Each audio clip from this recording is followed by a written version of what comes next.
Watch them Cowboys! Yeah! Never lose sight of the magic of this football team. Yeah! Here we go! I'm all in. Cowboys fans, it's your host Slater here. If you bleed silver and blue and you want honest talk, no filters, you're in the right place. Leave a comment, like, subscribe, and enjoy the video. To our next topic here, Christian Parker, right? Is he the right hire for Dallas? He was signed on this week to be our Dallas Cowboys defensive coordinator, and just kind of give me your initial reaction to it. Kind of give me, maybe is it a scheme fit? Do you feel it's more of a player fit? Like, why was this guy hired? Because I will say this, the national media has flipped the script on this. You can kind of see, like, I've saw some things like Colin Cowherd, like kind of saying, like, I don't like this hire. So just kind of give me your thoughts there. I like the hire. I like it a lot. I have no bones to pick with that, but the question was, we hired Schottenheimer on the offense, right? No head coaching experience, tons of success in the league. He's been an offensive coordinator. That was a risk. Has it paid off yet? I mean, he had a good year. I think that he did a good job. I like him as a coach. I like what he brings to the team. Has it paid off? Is he a successful head coach yet? No. Do I think he's capable of it? And have I seen anything in him that scares me or makes me worry? Not yet. So undecided, but I think good. I look at this the same way. Is he the right hire? I don't know. There's no way to know. You never can make a decision. You never can look at something that hasn't played out yet and call it heads or tails. There's just no way to do that. He hasn't done anything. Does he have a good reputation? Yes. Has one of the things that we're weakest at been something he has been able to develop in every place that he has been? Absolutely.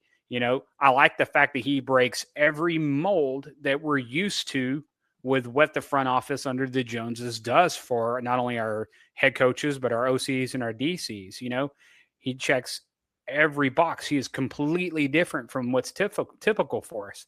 I think that is a great thing. That's exactly what I need to see. And that reinforces what I think about the direction that the team's going in. I also like that I guess if you're going to call him an understudy for anybody, it's going to be Vic Fangio. And, he has elite 2 high safety approaches. They use, a lot of mix of safety, cover 3, and then man 1. Those are really good balanced attacking defenses that we're used to having here in Dallas. I have no idea what his approach is going to be. I know he works really, really well with defensive backs, but I don't know what kind of a defensive scheme he's going to run. I'm excited to see that. I'm excited for new, and I'm excited for the energy that he's going to bring and the things that players and coaches are saying. If you look at him and watch his media videos, he'll give you a really good explanation of how he attacks offenses that have high production. I think it's a great approach. I think he coaches situationally in a game. He doesn't just say, this is my script and I'm going to run it no matter what matchups I'm dealing with. And that's something that we're not used to doing around here either. And I really, really like that. He's had a top 15 defense everywhere he's been in the NFL, which is great. And it just adds to the fact that you're questioning the front office of Jerry Jones, like every fan, including me, has done for years. And it just adds another tag to this year. We hired Shoddy. We picked up Pickens. We got Quinnen Williams. We got Kenny Clark. We traded out Micah Parsons, and now we're hiring Christian Parker, who is against the mold that we usually have when we hire coaches here. So all these things are showing that we're not doing things the typical way we do them in Dallas, and that gets me more excited than anything. Do I think he's the right hire? Yes. Right now, I think he's the right guy.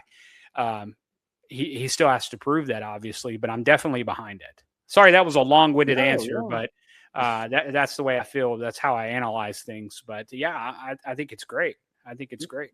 For me, when it comes to Christian Parker, I love that you said it breaks the mold. Yeah. Breaking the mold is the biggest thing when it came to this hire. People were like, we want Durante Jones, we want Christian Parker, we want somebody who was not a former head coach or someone who's not going to come in here like Matt Eberflus did. He's say, hot. He's hot right now. That's yes. what we need. We need that hot, new, different changeup, man. Hit him with that. Yeah. Get him with that. Yeah, and my thing is too is like even scheme wise, right? Matt Eberflus came in here and said we're going to run my scheme because I want to do my scheme and I'm not going to change it at all. We're gonna do one word terms and we're going to try to make things as simple as possible till y'all get what I'm going to try to teach y'all here. With Christian Parker, I feel his ability to one be a player's coach, to develop where we struggle the most is our cornerbacks. I'm ready for Deron Bland to be in wide receivers' pockets again. I'm ready for Ravel to maybe take that next step and be in wide receivers' pockets too, as well, right? And on he's top built of for it, man. He's prototypical. If we can just get him there. I think the best part about him being young and this first time defensive coordinator gig is that it's like walking into a new job. You know, you're going to be hungry, you're going to be innovative, and you're going to still look to climb because this guy, a lot of people say he's looking to be a head coach, right? Or he's got aspirations to be a head coach. So with him being hungry and innovative, he's going to take a roster that we know that if we brought in a Jonathan Gann or let's say we had Matt Eberflus still, they're going to force their scheme. Instead, this guy's going to work with the talent he has and make something of it. So let's say he comes out there weeks 1 through 5 and he's running Vic Fangio stuff, right? Because that's what he's basically been with this whole time. Well, after 5 weeks, let's say, oh, well, it's really not working that well. He's probably going to be innovative enough to start mixing in different kind of schemes, start really finding like, hey, maybe Bland needs to be in the slot full time instead of outside corner the whole time. Or maybe Ravel needs to always be on the wide receiver too. He is not ready to be, Bland needs to follow. Like I can see those kinds of things happening. I can see different blitz packages coming into play. I can see different stunts happening with our defensive line. That's why I like this hire. It's somebody who isn't established as a play caller and isn't going to force something on the players that they may not like. Like I feel that they're going to work a lot with him, kind of like that Shoddy and Dak kind of connection that they had going on. Like Shoddy calls the play, but at the line of scrimmage, Dak has full control, and Shoddy has the trust in him, and Dak has the trust in Shoddy to get this offense going at the right times. You know what I like about this hire that's sneaky good? Yeah, is he's 34 years old, right? So he has no defensive coordinator experience. Yep. But he's risen up like super fast. Mm-hmm. But even if he comes in and it's going to take 2 years, guys, at minimum. Even if he comes in and he has great success in 2026, it's going to be hard for a team to want to bring him in as a head coach, right? It's going to be a difficult thing to do. But in 2027, he has another year of success. And then in another year, a third year, if he has enough success to where he's looked at to be a head coach somewhere, that's fine.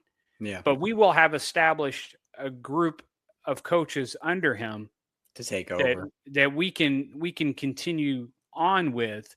So what's sneaky good about this, to bring my point home, is I don't think this guy is a candidate to be a head coach, assuming everything goes to plan, for several years, which is what we really need. Yeah. We need a guy to hang around and build a staff under, and to build a defensive program underneath, instead of just constantly churning and trying to just Lego a creation together every year to go out and try to stop these offenses. We're actually we're gonna develop a system here that anybody could basically come in and continue to build off of. So that's what's sneaky good about this hire, in my opinion. I think that's the one thing that really gives us the edge, is that he's going to be here for a good amount of time, I feel. Yeah, and that's what Dallas has struggled with since Dan Quinn left. You know, we went Dan Quinn, Zimmer, and then, Matt Eberflus now, and now you're going to go Christian Parker. But if he's here for 2 to 3 years, that's great. And one of the things I already love about this guy is he's already told all the defensive assistant coaches you are open to go look at other interviews, or you can interview with me, which means one thing for me. He's looking to either, bring in the guys he wants for his staff, or 2, he's looking to inject new blood for the coaching staff of this defense. And yeah, I love that, because He's going to We get need it. everybody he wants under him. He wants guys that are going to buy into his scheme, buy into the players, know that there's a challenge ahead of them. This Dallas defense is not going to be fixed, like you said, in a year's time, right? It may take 2 years, but they're going to be bought into trying to bring in the best scheme, the best personnel, or the best players on the field every week in, every week out. So there's a lot of excitement around this, but a lot to be proven too. Yeah. So I have a really good feeling about it. I have a really Yeah. good feeling about this shoddy, Parker combination. I think it's going to go well, and praying that Jerry, he needs to roll the dice, man. We need Riverboat Jerry, man. The gambler. We need the gambling man. Come on. Yeah.